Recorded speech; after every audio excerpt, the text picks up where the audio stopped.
Hello, everyone. This is JT Keating from Zimperium. I'd like to welcome you all to another webinar. We're very excited to roll through this one. It's a topic that has been getting more and more critical, especially in light of the new remote working paradigm that we're all going through. It's still new to me, even though it's a year old now. As people are rolling in, a couple perfunctory conversation points. We're going to try and keep this to about 30 minutes worth of content, and then we'll do Q&A at the end. You guys know the drill. Please drop any questions you've got in the Q&A capability, and then we will get to those. If there aren't any questions, then we don't make them up. We're not one of those companies that believes in doing that. We'll give you a little bit of time back. There will be an archived version of this up on the site within a day or so, and we can make the slides available to anybody, and obviously you're always going to be available for any questions afterwards. So before we dive in, one of the things I love about doing this is I love when I get to do it with some of the smartest people in the company, and frankly, smartest people in mobile security. Today I'm joined by absolutely one of those. He also has a tendency to not sleep, so he's probably one of the hardest working guys in mobile security as well.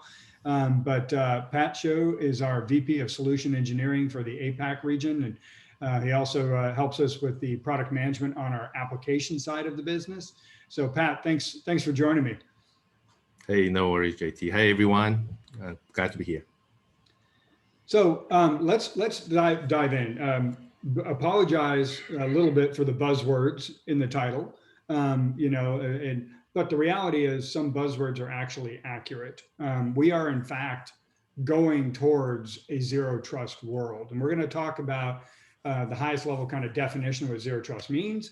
We're also going to, specifically, Pat is going to show you a specific zero trust implementation that happens to be with our partners from Microsoft, who have been ahead of the curve on the whole zero trust side of things. So we're going to get into it definitionally and everything along those lines. So, but to start off with, the first slide is what I refer to as a BFO, a blinding flash of the obvious. That is, in fact, that the world changed and that everybody started working remotely. And the fact is, we have a very active customer advisory board. We're literally protecting tens of millions of endpoints around the world, some of the largest enterprises, largest government institutions, and the chief security officers of those organizations are part of our customer advisory board. And we've consistently been asking them, is remote working going away? And the consistent answer is no. There's been productivity benefits, there's been quality of life benefits, there's been lack of traffic benefits. So there will be some folks obviously going back, and it's a blend, but in terms of the vast majority of people, some portion of their life is now still going to be working remotely. And because that happened, a tectonic shift overnight, and because 60% of the endpoints are mobile, there's been a big move. And mobile is a key ingredient, and we're going to talk about that specifically. But, before we dive into security only matters if there's something to protect, right? So the fact is, like everything else, you always have to start off with what are the business initiatives? What are the problems? What are we trying to enable? This particular list of digital transformation initiatives, which is obviously top on CEOs, top on CIOs, et cetera, agendas. This is just a sample of some of the major digital transformation initiatives that Zimperium is protecting every single day. Now, this is not a product webinar. So if you're coming for a product webinar, we'll do that with you guys a little bit later. This is more, let's talk about the issue. Let's talk about what we're seeing. Let's talk about what's actually happening when it comes to securing the modern workplace, again, as we move towards this zero trust world when everybody's outside the perimeter, right? But these are major initiatives that mobile is at the center of. Mobile is at the center of remote working. Most of the BYOD devices are in fact mobile in some way, shape, or form. So many organizations, and we're going to spend a little bit of time on Office 365. Give Microsoft credit. Microsoft, even before the pandemic and remote working and everything like that, they saw that mobile was an issue. mobile needed protecting. And so they started enabling and expanding with companies like Zimperium. How do we actually cover mobile with what was called Intune and then moved to Endpoint Manager? How do we cover corporate devices with an MDM? But they also have a really elegant, and Pat's going to be showing this to you, ability to handle BYOD at the app level. So instead of protecting the whole device with an MDM, you're going to be protecting access to the app. That is, in fact, zero trust. We're going to get into that. A lot of organizations are building mobile apps. That's another part of the digital transformation initiative that we take care of. And then, of course, there's compliance mandates and heading towards zero trust. So before we kind of go even a little bit further and dive in and start doing the demonstration of this, Pat, can you bring this home a little bit? Bring this back specifically to the APAC region. Can you give me some examples of instances and implementations that fit some of these digital transformation initiatives? Yeah, JT, thanks for that. So absolutely. So I think we're definitely in a very relevant time, right? So let me give you a couple of examples. A large bank in Singapore, for instance, they want to really promote productivity. Most of the users actually BYOD, bring their own device, and they have issues around Android devices connecting to corporate system, right, to Office 365 to access corporate data. So one of their concerns is that because there's nowhere to really know if those devices are in a good integrity or hygiene, etc., they are concerned, right? So we actually work with them. We deployed solution onto their BYOD fleet, and that also integrates into the Office 365 project that they are rolling out. So essentially, we help businesses reduce costs because they don't have to issue expensive phones to the users anymore. At the same time, they get an assurance around the device safety and protection level. So I think that's a great example of really linking BYOD and Office 365, right, with the mobile security as a foundation, right? Right. I guess the other example we have is like in Australia, energy utility company, right? They care about safety. They care about mandatory requirements of compliance of security on devices that touches systems and critical infrastructures.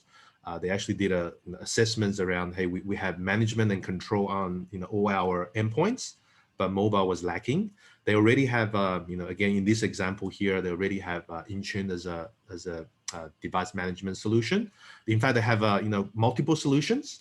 So they were looking at, again, level of security and assurance on those devices as they, get move around within the plants, right, and connecting to different system, etc. So I think, mobile security are now becoming a foundation, right, to many of the business that we talk to in APAC, right, and that's I think part of really, why we're here today, JT. Yeah, no, Pat, I think that's great. And, a couple of things just even off what you're saying, and then we're going to, keep moving. But I think the real world examples really matter. I also think real world examples that are regionally relevant matter, right? And so, just taking the Asia Pacific region, we have customers in pretty much every vertical. Some are regulated, some aren't, right? We have a lot of financial services customers. We have manufacturing. We have police departments, we've got governments, it's, mining. I mean, we got all these different industries. And so I think it's good because a lot of times it's easy to go, well, that's happening someplace else. Simple fact is it's not, right? And then the second thing, as you were talking about, is like one of those little hidden things that come with being the enterprise leader that your point about they had multiple solutions, right? It is very common to, if the company is using one particular UEM or MDM for their managed devices that's not Microsoft, they might still opt to go with Microsoft for the BYOD for the reason we're going to show. And so needing to address things like that up front is pretty critical. So these are JT, actually, sorry to interrupt. You actually just gave me another important thing that really was important in Asia. It was actually this notion of privacy, right? So there are many workplace laws or regulation that basically depicts, right, whatever solution you roll out, right, you cannot be seen as surveillance or surveying people, right, like the Right. employees. So that is one of the very key thing that we supported one of the largest mining company in Australia to work with, protecting their mobile devices at the same time, not invading users' privacy, right? So I think that's another important thing around this, adoption of security. No, I think you're completely correct. And like you said, especially in the BYOD world, right? In the BYOD world, it's like, hey, that's my device, and it's my data and it's my privacy. So I think that is absolutely huge. So mobile is underpinning these digital transformation initiatives, but why are the bad guys going after them? Well, the first reason they're going after them is exactly just that. They are underpinning these business transformation initiatives. If people are reading their email, if people have, their contacts, if people have access to, SaaS applications like Salesforce, there's a reason the bad guys are going after them. But what's the other reasons? Well, first of all, 60% of the endpoints accessing a typical enterprise today are mobile. Okay.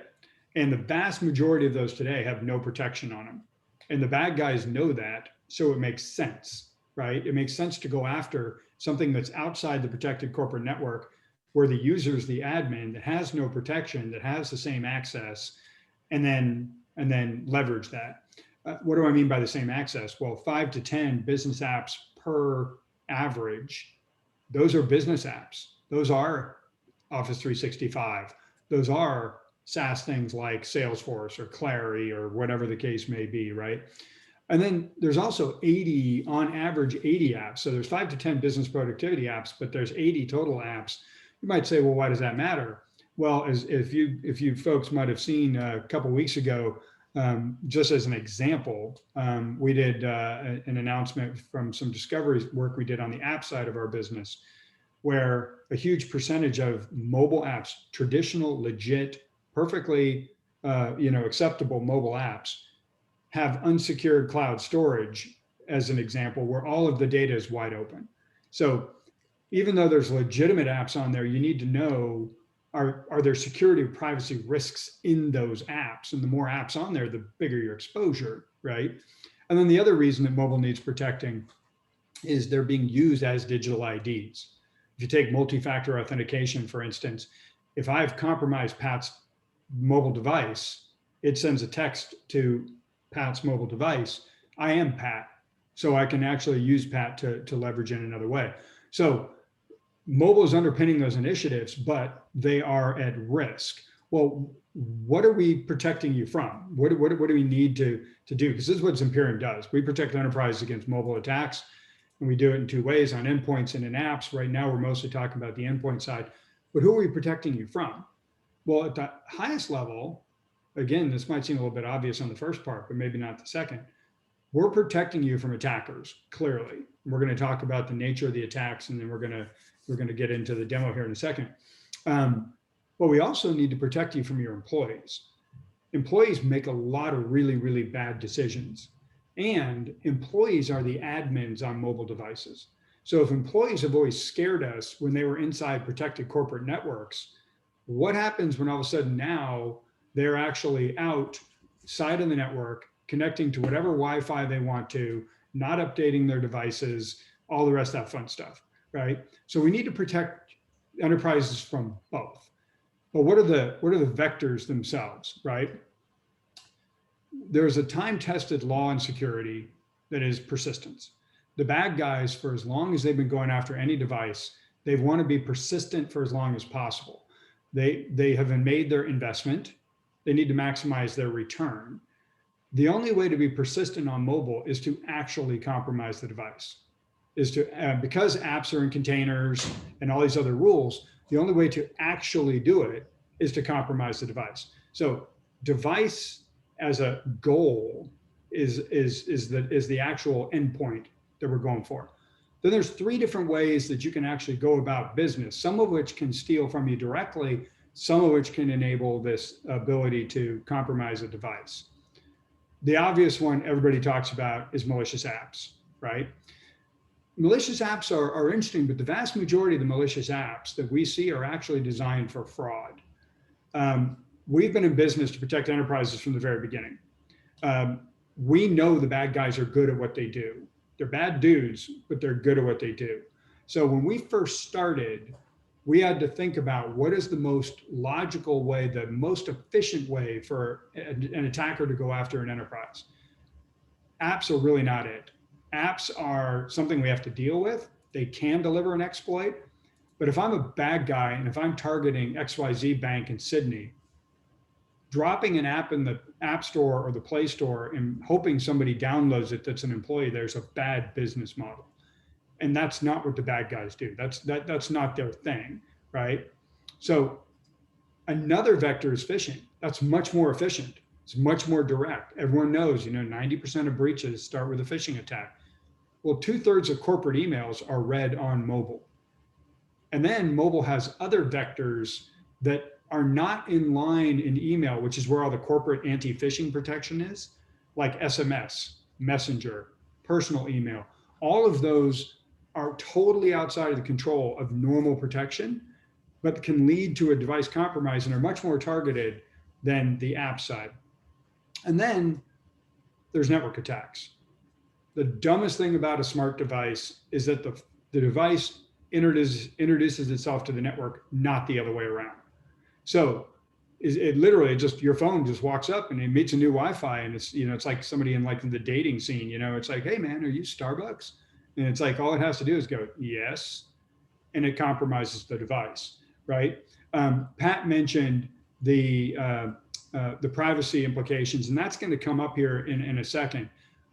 But what are the main points behind this whole thing? Well, the main points behind this whole thing is you need to be able to detect across this kill chain, because it's quite often a combination of all these different things. The other thing it says is this: phishing is relatively new on mobile, relatively new. We've been doing this for a number of years.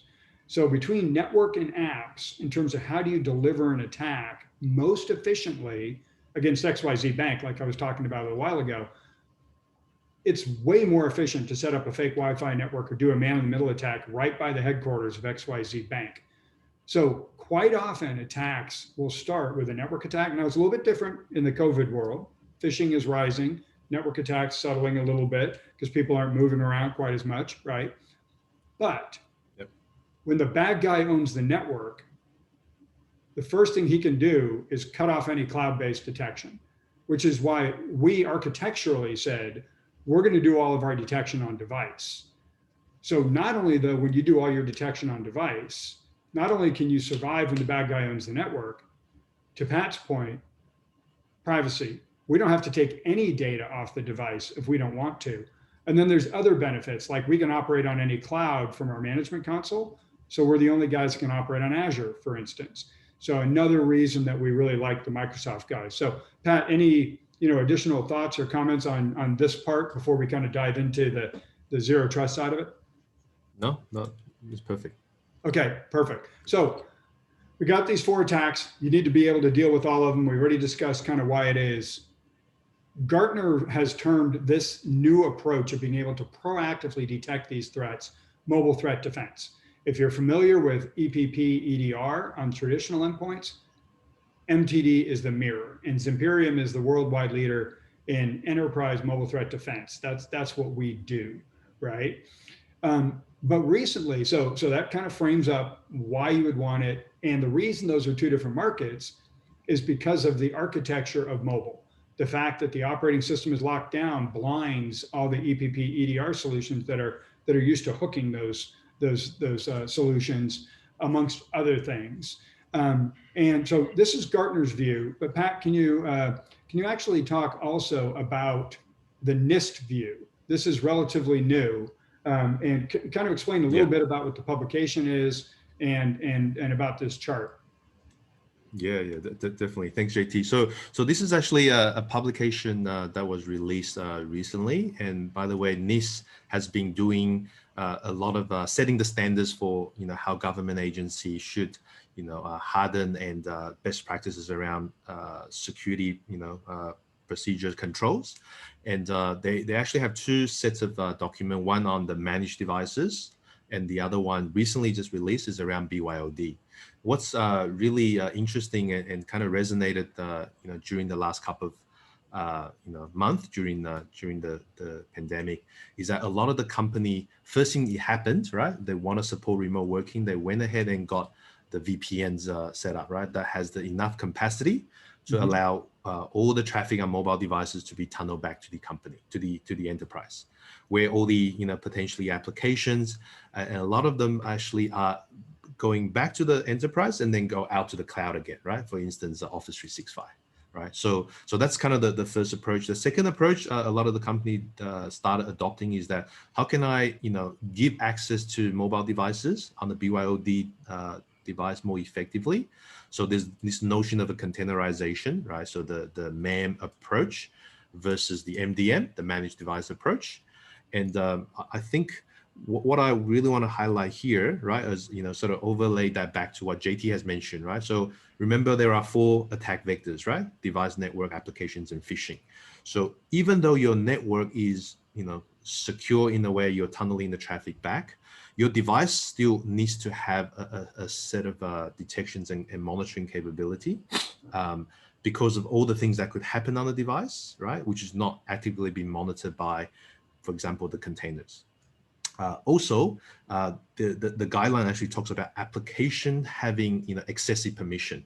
So this is actually a great favorite topic of mine, right? So a lot of the time you talk to users, you ask them how many apps do they have on their device, right? BYOD.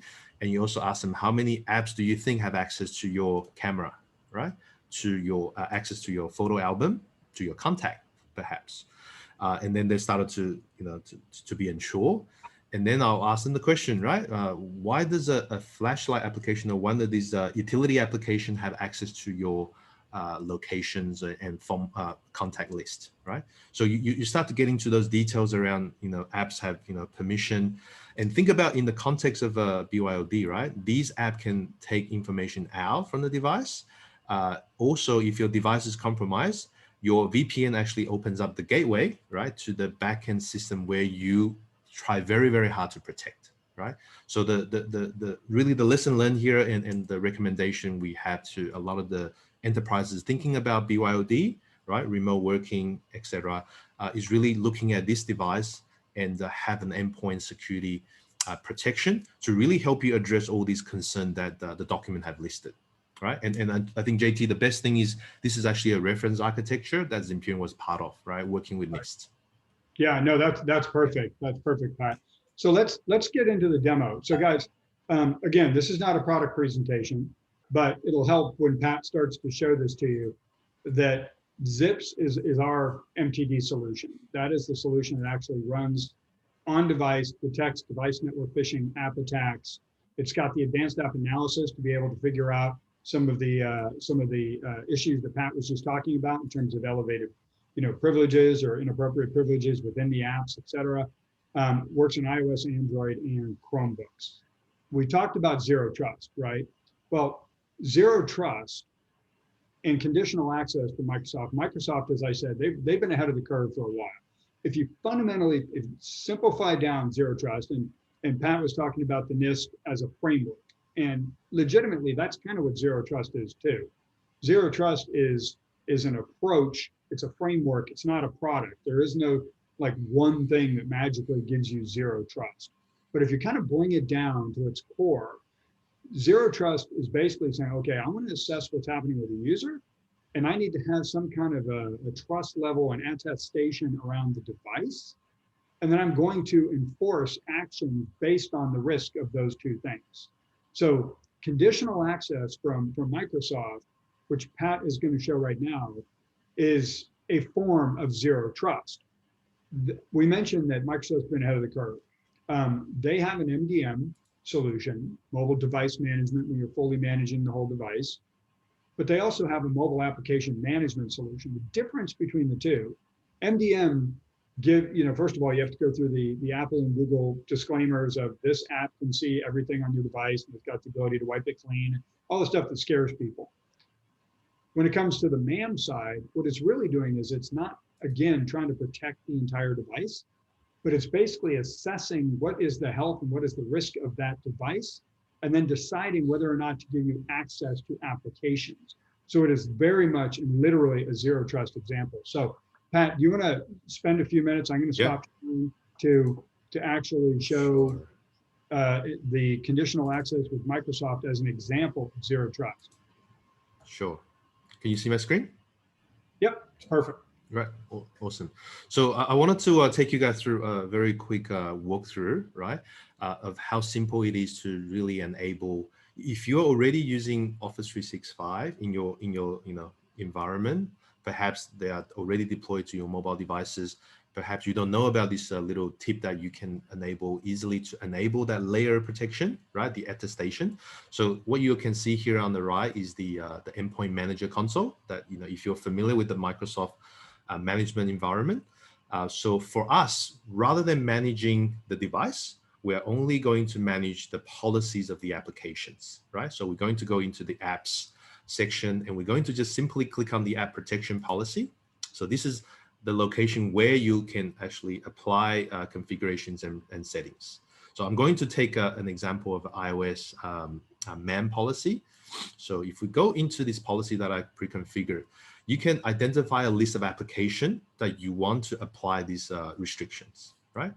And so I've got Outlook, OneDrive and Teams enabled.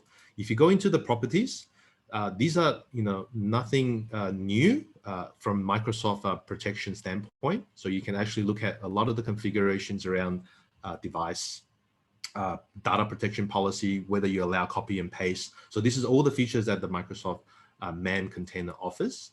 What's really important of our integration, right, as an additional workflow in the whole process is the ability for you to configure a threat level, right?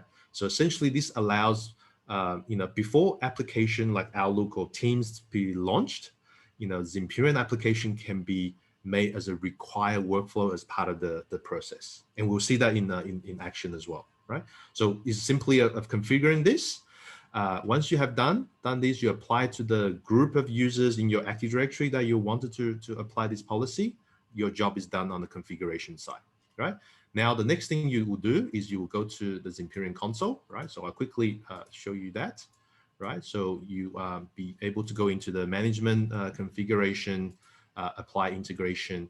And here you can actually see I've got an MDM configuration set up already. And you can also see, a lot of the enterprise customer will be in the transition, right, of certain MDM, right, moving to another MDM. So you can see we actually offer this level of integration and support, different type of fleet and deployment.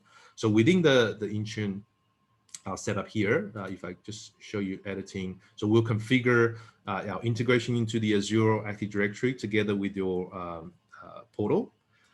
And the next thing we do is we actually will have the option to select, right? What integration mode do you want to select? Because we know a lot of you may be in the exploratory phase of the MAM only, right? Deployment. Perhaps you have MDM plus MAM, right? Or even more important is that we actually just released this feature recently that we have a lot of customer with a third-party MDM, but when a threat is detected, they want to actually apply conditional access and blocking on the Intune protected apps, right?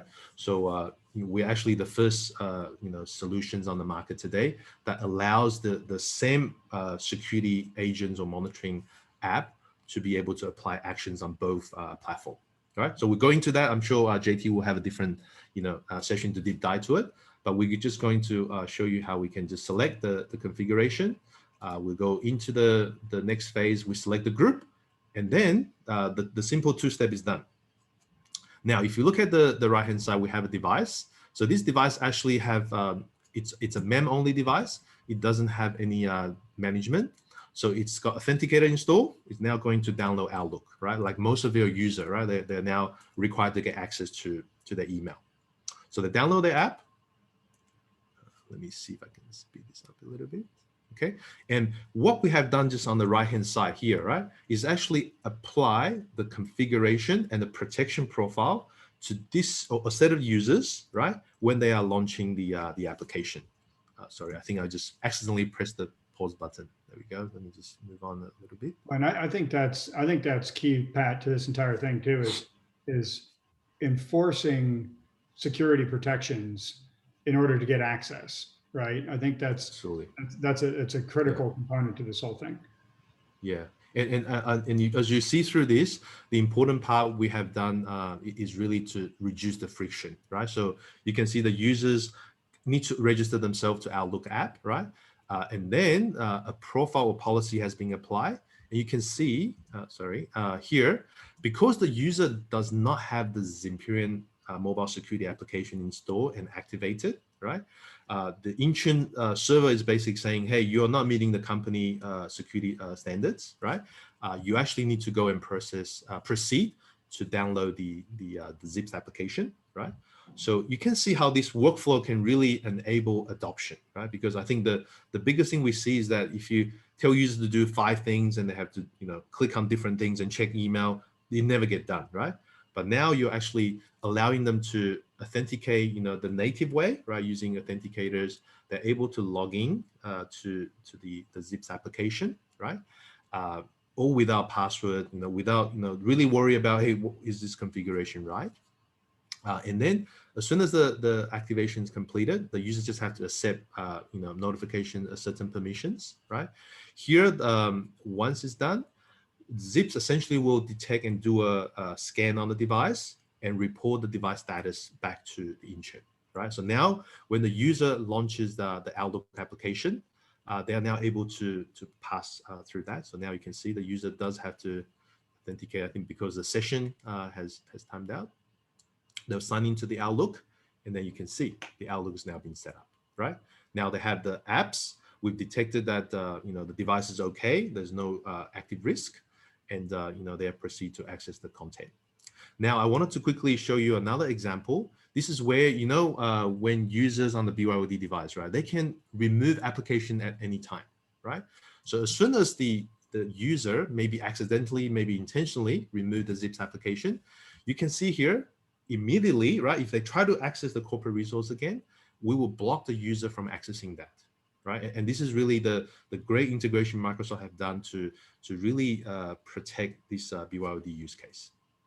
Okay, I got one more quick demo to show you. So this is the example of onboarding. So you can see within 5 minutes, right? The user can essentially enable access their company data with protection. Now we're going to show you an example of a real attacker while the users are actually using their application at home, right? Maybe perhaps when they are not outside the office. So you can see again, the device is already protected. Outlook is already activated, right? And as JT's story there, people, the network is the weakest link. So we're going to show you that an attacker setting up a raw access point. So you can see here there's a Union Station free Wi-Fi that that the user have just connected. It's a free open Wi-Fi, and we detected, right, that there is actually a Wi-Fi that is open. At the same time, we're actually able to detect the behavior of the Wi-Fi to say that this is actually a raw access point that is set up by the attacker. Now, the device is in a critical state, right? Essentially is out of compliance. And as you can see on the screen here, in real time, right? As soon as we detect the change of state on the device posture, we inform the MDM service Intune in the backend. We straight away mark the device out of compliance. And as soon as the user tries to access their content, you'll be able to see they are blocked, right? And this is really the power of conditional access that we talked about, right? And in this zero trust framework that we are helping organizations to adopt, right, with the minimum friction, right? So you can see it's easy to set up. The user experience is great, and the protection is there, also guiding the user how to resolve the issue. So that's all for my demo, JT. No, that's perfect, Pat. And it's again, it comes down to zero trust is going to be the model going forward. People are going to be working BYOD. People are going to be working remotely. The fundamental idea of assessing the user and their behavior and assessing the device and its riskiness, that is going to be part and parcel to going forward. And As Pat was showing, and especially going back to the digital transformation initiatives, O365 as an example is, almost every one of our enterprise customers is doing something around O365 enablement on mobile, even if it's just Outlook and Teams. They might be doing Yeah. some other stuff as well, but minimally Outlook and Teams. And so as a result, having this sort of a super simple, elegant, quickly able to be deployed solution is great. And a lot of folks are very focused and very interested in it. Matter of fact, for me, the combination of fishing, mobile fishing, and O365 is like directly part and parcel of so much of what's going on. It just so happens that the answer to part of that when it comes to BYOD is the MAM conditional access side that we just got finished seeing. So we're a little over time, and I'll give you folks just a few minutes to put in any questions if anybody has any. Otherwise, we'll wrap up. And in the meantime, Pat, is there anything else Yeah. that you wanted to hit on before we wrap up? Yeah, so I think JT, what I just demonstrated, the workflow is actually available to most of the Microsoft Office 365 users today, right? So I think I will encourage the attendees to think about adopting something like this. Maybe contact us, reach out for a trial.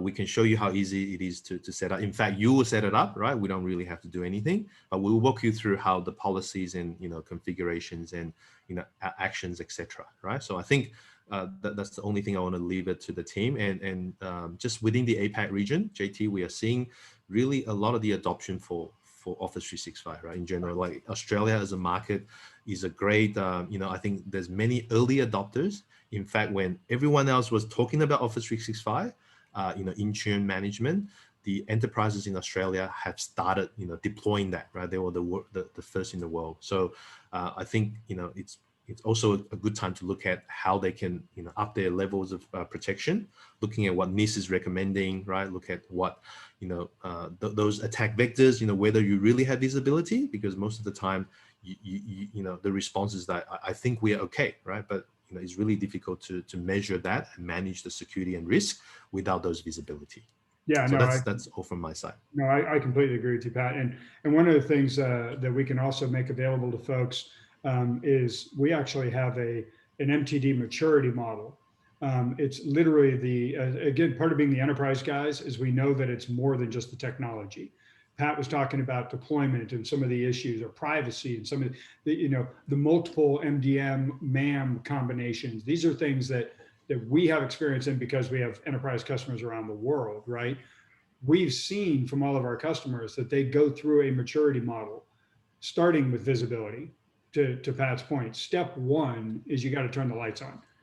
Before you can establish policies around something, you need to know what's happening, and then it kind of goes up. So another part of that process we can step people through is what is that maturity model? What are the steps going up to enable things? So we don't have any questions. So Pat, thank you very much. As always, it's a blast to hang out with you. Great demonstration. And I would like to wish everybody else that's attended, thank you again for joining us. Reach out to us if we can help you in any way, and have yourself a great day. Thank you, everyone.